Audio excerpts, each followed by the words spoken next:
రాజశేఖర రెడ్డి గారు రూపొందించిన గొప్ప పథకం ఫీజు రియంబర్స్మెంట్, ఎన్నో లక్షల పేద కుటుంబాల్లో వెలుగులు నింపిన పథకం. ఇవాళ వరకు ఫీజు రియంబర్స్మెంట్కి సంబంధించి డబ్బులు ఇవ్వకుండా విద్యార్థులకు షాక్ ఇచ్చారు.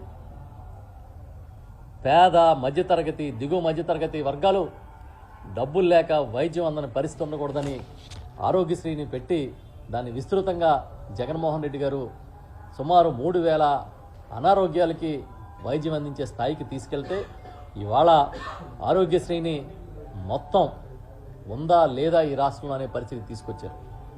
అంబులెన్సులు కూడా నడవని దుస్థితికి ఈ రాష్ట్రంలో వైద్య సేవల్ని తీసుకొచ్చారు.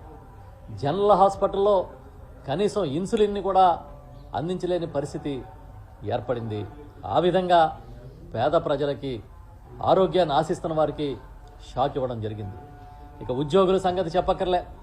వచ్చినప్పటి నుంచి ఎవరిని తీసేద్దామా, ఎలా వేధిద్దామా అనే ఉద్దేశంతో కాంట్రాక్ట్ ఎంప్లాయీస్ని, అదేవిధంగా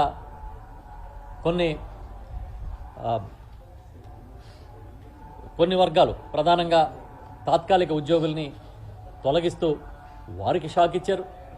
వారితో పాటు ఈ రోజున ముందే చెప్పినట్టుగా మహిళలకి షాక్ ఇచ్చారు. ఒక రకంగా చెప్పాలంటే చంద్రబాబు నాయుడు గారు షాకుల మీద షాకులు ఇస్తూనే ఉన్నారు. ఆయన సూపర్ 6 అని చెప్పి సూపర్ 6 కాదు సూపర్ షాక్స్ అన్నట్టుగా ఇవాళ ఈ ప్రభుత్వాన్ని నడుపుతూ ఉన్నాడు. కానీ ఆయనకున్న ఒకే ఒక్క అదృష్టం, ఏకైక అదృష్టం, ఆయన్ని మద్దతిచ్చి భుజాల మీద ఎత్తుకు మోసి నువ్వు తప్పు చేస్తున్నావని కూడా చెప్పకుండా చప్పట్లు కొట్టే సొంత మీడియా ఉండడమే ఆయన అదృష్టం. ఈ తప్పు చేస్తా ఉన్నారు అనడానికే లేదు, ఆహా ఓహో అని ఆయనకి భుజకీర్తులు తగిలిచ్చి ఒక రకంగా చెప్పాలంటే అతిగారాభం చేసిన పెద్దల్లాగా ఈ మీడియా అంతా కూడా ఆయన ద్వారా ఈ రాష్ట్రాన్ని నాశనం చేసే పరిస్థితి ఉంది. ఉచిత ఇసుక అన్నారు.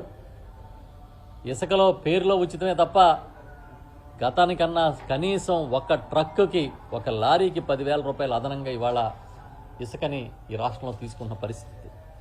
ఇలా చూసుకుంటే సూపర్ 6 కాదు సూపర్ షాక్స్ అని మరొకసారి నిరూపించిన విధంగా ముందుకెళ్తా ఉన్నారు. ఈయన షాక్స్కి ఎవ్వరూ మినహాయింపు కాదు. మద్యం ప్రియులకు కూడా సూపర్ షాక్ ఇచ్చాడు ఈయన.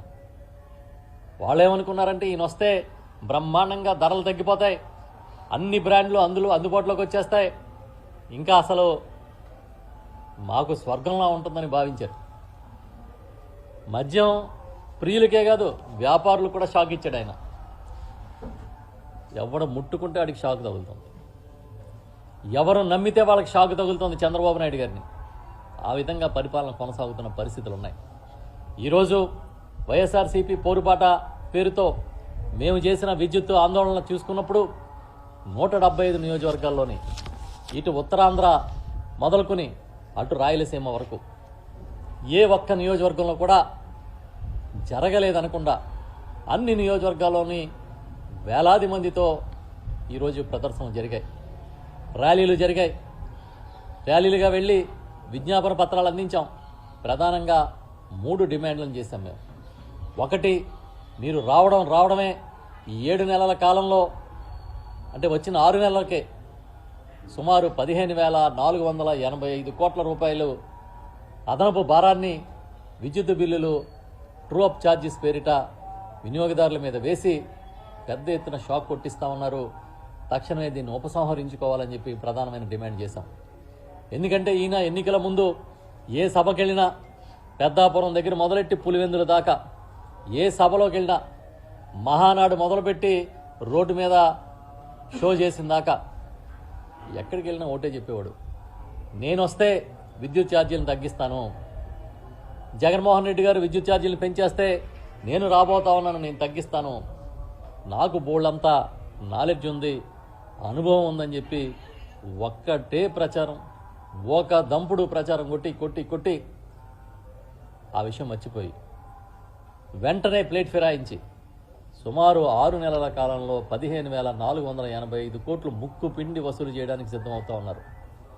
ఒక్క నెలలోనే ఇవాళ చూసుకుంటే ఒక్క నెలలోనే ఇంచుమించుగా 6,000 కోట్లు పైచిలుకు వసూలు చేసే కార్యక్రమం జరుగుతూ ఉంది. ఇదేంటని అడిగితే ఈ తప్పులన్నీ జగన్మోహన్ రెడ్డి గారు అని చెప్తారు. ఇంకా జగన్నామ స్మరణతో ఎంతకాలం గడుపుతారు మీరు అని అడుగుతున్నాను నేను. ఎంతకాలం మీ చేసిన ఏ తప్పునైనా సరే జగన్ గారి మీదకు తోసేసి మీరు పబ్బం గడుపుకోవాలనుకుంటున్నారని మిమ్మల్ని సూటిగా ప్రశ్నిస్తున్నాం. మీరు ఏది అడగండి, జగన్ జగన్ జగన్ అని మంత్రం జపిస్తూ ఉన్నారు. ఎంతకాలం ఇలా జగన్ గారి పేరు తప్పించుకోగలుగుతారు? అయిపోయింది, మీ హనీమూన్ పీరియడ్ అయిపోయింది. మిమ్మల్ని మీరు నిందించుకోవాలి తప్ప వేరే ఒకళ్ళు నిందించుకునే పరిస్థితి లేదనే విషయాన్ని ఈ సందర్భంగా గుర్తు చేస్తూ ఉన్నా. మీకు ఎదటి వాళ్ళని తిట్టే మార్గాలన్నీ మూసిపోయినాయి. పచ్చి అబద్ధాలని మేనిఫెస్టో రూపంలో ఇచ్చి ఇవాళ మీ మేనిఫెస్టోని మీరే నమ్మని పరిస్థితికి ప్రభుత్వాన్ని నడుపుతున్న విషయమైనా మీకు గుర్తుందా అని నేను అడుగుతా ఉన్నా. ఈ విద్యుత్ ఛార్జీల పేరిట ఈ ఆందోళనలు జరుగుతూ ఉంటే ఒక పక్క కార్యకర్తలకి బెదిరింపులు, నాయకులకి బెదిరింపులు, చాలా చోట్ల ఈ కార్యక్రమాలకు వెళ్ళొద్దు, వెళ్తే మీ ఇళ్ళకి ఫీజులు తీసేస్తాం, మీ మీద కేసులు వస్తాయి, ఈ విధంగా బెదిరిస్తూ ఉన్నారు. ఎంత దుర్మార్గంగా బెదిరిస్తూ ఉన్నారంటే చాలా చోట్ల పోలీస్ అధికారులే నాయకుల్ని పిలిపించుకున్న సంఘటనలు ఈ రాష్ట్రంలో జరిగిన విషయాన్ని కూడా మీ దృష్టికి తీసుకొస్తా ఉన్నాం. అందుకే మేము చెప్తా ఉన్నాం, మీరు ఎన్ని చేసినా మేమైతే ప్రజా పోరుబాటను విడవం. మీరు ఇమీడియట్గా పెంచిన ఛార్జీలు తగ్గించనని చెప్పి గట్టిగా డిమాండ్ చేస్తూ ఉన్నాం.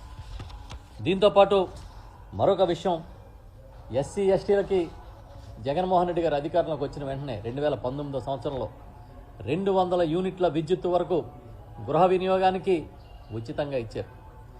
ఇవాళ మీరు అధికారంలోకి వచ్చినప్పటి నుంచి పీడించేస్తూ ఉన్నారు, ఫీజులు పట్టుకుపోతున్నారు. దళిత గిరిజన వాడల్లో రాత్రికి రాత్రి వచ్చి ఫీజులు పట్టుకుపోయి అమ్మో కరెంటోళ్ళ అని భయపడే పరిస్థితి తీసుకొచ్చారు. ఏమన్నా అంటే అదిగో మీ కెరియర్స్ ఉన్నాయి, మీరు 50,000 కట్టండి, 1,00,000 కట్టండి అని మాట్లాడుతూ ఉన్నారు.